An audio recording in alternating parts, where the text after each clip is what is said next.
Bonjour à tous, je suis Noémie, bienvenue sur Horizon Universe et bienvenue dans cette pile du mois d'octobre qui sera assez courte, entre guillemets, parce que je crois qu'il y a 6 ou 7 livres, c'est une pile plutôt petite, mais avec d'excellents bouquins, vous ne serez pas déçus. Générique, c'est parti.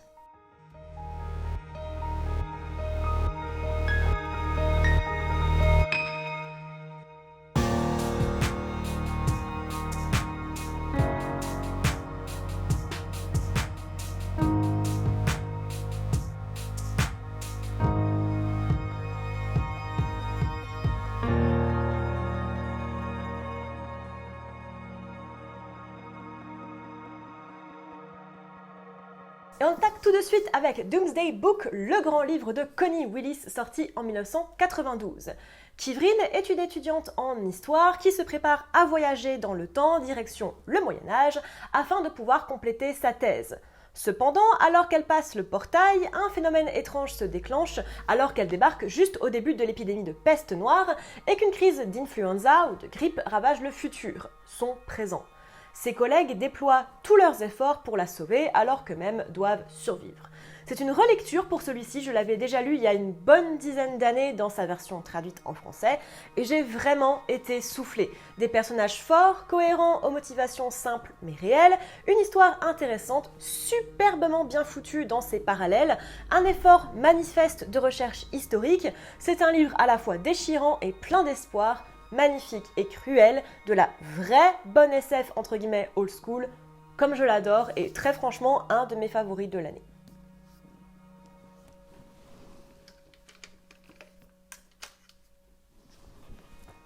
Penche un petit peu, c'est pas grave. Dog of War numéro 2, Behead de Adrian Tchaikovsky, sorti en 2021 et pas encore traduit. Jimmy Marten est un être humain modifié génétiquement pour pouvoir travailler sur Mars à la construction de Hell City, qui télécharge très souvent des données illégales pour en profiter dans le petit confort intime de sa tête. Cependant, une donnée, un bioforme nommé Honey, commence à partager ses pensées, révélant que l'humanité n'est pas la seule à convoiter la planète Mars. Et j'avais du mal à avoir une suite à Dogs of War, découvert il y a quelques mois et beaucoup aimé, parce que c'est du Tchaikovsky, mais bien sûr, Adrian sait faire et Adrian a fait. J'ai, je crois, même préféré celui-là au premier, tant la discussion sur le transhumanisme, l'autre, l'intelligence artificielle surtout, le capitalisme m'a fait effet.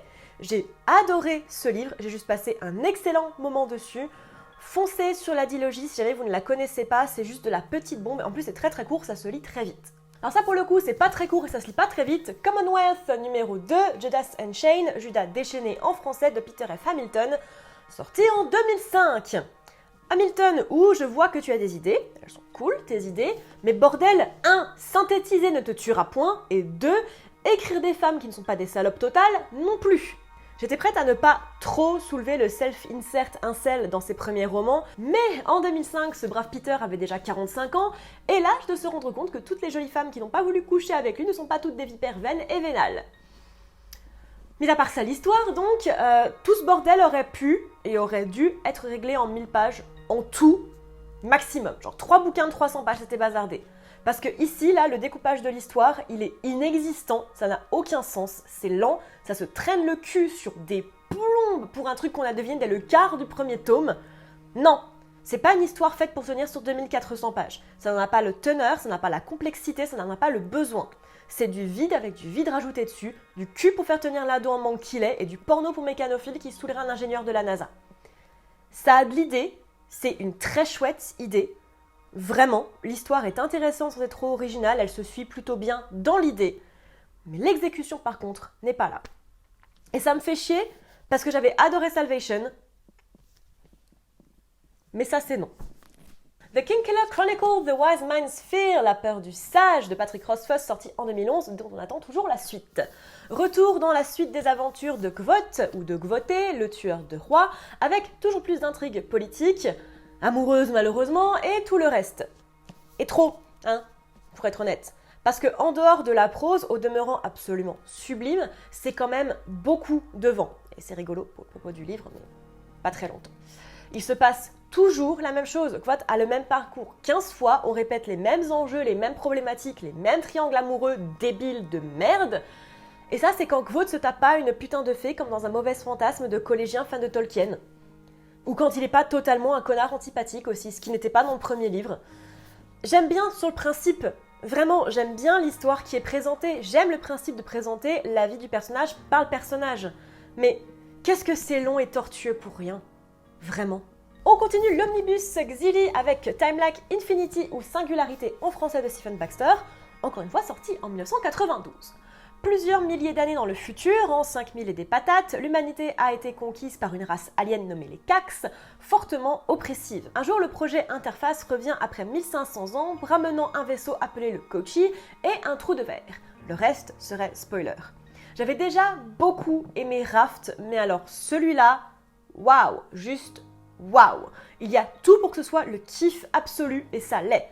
Espèce alien belliqueuse, Dead Sieve, voyage temporel, de l'amour, un vrai bon space opéra comme on devait en faire 45 à la minute, tellement c'est excellent, très bien écrit, avec toujours la grosse pointe de hard SF centrée sur la tech, avec certes des persos un petit peu en retrait, classique pour du Baxter, mais assez fort pour tenir l'histoire, c'est du très très bon. Discworld numéro 22, The Last Continent, le dernier continent, de Terry Pratchett, sorti en 1998. On va la faire courte, notre bon Rincewind va se retrouver sur le dernier continent, totalement à part du reste du disque monde, à un endroit sec, très sec, si sec que le mythe du wet, du mouillé je suppose, n'est pas cru par tous. Et c'est l'endroit bien sûr le plus cool du monde.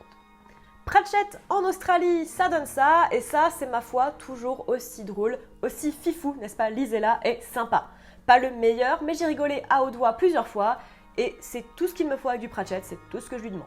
Et déjà le dernier livre de ce mois, The Girl with All the Gift No. 2, The Boy on the Bridge de M.R. Carey, sorti en 2017, malheureusement pas encore traduit en français. Stephen Greaves est un jeune homme très intelligent, vivant avec un groupe de scientifiques et militaires survivants, afin de comprendre le cordyceps qui a ravagé l'humanité, et il se met en tête de trouver une cure. Et waouh! Si on va pas se mentir, ce livre n'a pas la portée émotionnelle du premier, il reste tout de même incroyablement émouvant. Personnage extrêmement bien foutu, histoire rythmée qui te tient aux tripes, qui oscille entre passages d'action extrêmement bien foutus et moments plus intimistes vraiment très doux, un superbe bouquin qui reste très longtemps en tête, à la conclusion sublime, et vraiment je vous encourage à lire le premier également. Même moi je suis pas hyper fan des trucs de zombies en règle générale parce que ça me fout une trouille incommensurable, mais vraiment cette dilogie est absolument magnifique, je vous encourage vraiment à la lire. Et je vous encourage également vraiment à lire, alors pour moi c'était vraiment ces deux découvertes-là, et Doomsday Book qui est absolument sublime, et Barehead vraiment qui m'a beaucoup plu, alors tout dans des genres extrêmement différents, et puis bien sûr Timeline Infinity, c'était mine de rien un mois assez intéressant en termes de lecture. Il y a ces deux pavés-là qui n'ont pas spécialement plus, voilà, 1250 pages et 1000 pages, mais le reste était vraiment hyper cool, donc voilà, je vous encourage à découvrir ces petits livres. N'hésitez pas à me dire en commentaire ce que vous avez lu ce mois-ci et ce que vous allez lire au mois de novembre. Moi j'ai commencé Valis de Philippe K. Dick hier, et pour l'instant j'aime beaucoup, c'est complètement barré, c'est très cool. Et on se retrouve la semaine prochaine pour une nouvelle vidéo, sur les réseaux sociaux bien sûr, si vous avez envie de me suivre, donc sur Instagram, sur Twitter, sur Blue Sky très récemment, et c'est à peu près tout, mais c'est déjà pas mal. Et on se dit en attendant, à bientôt dans l'univers.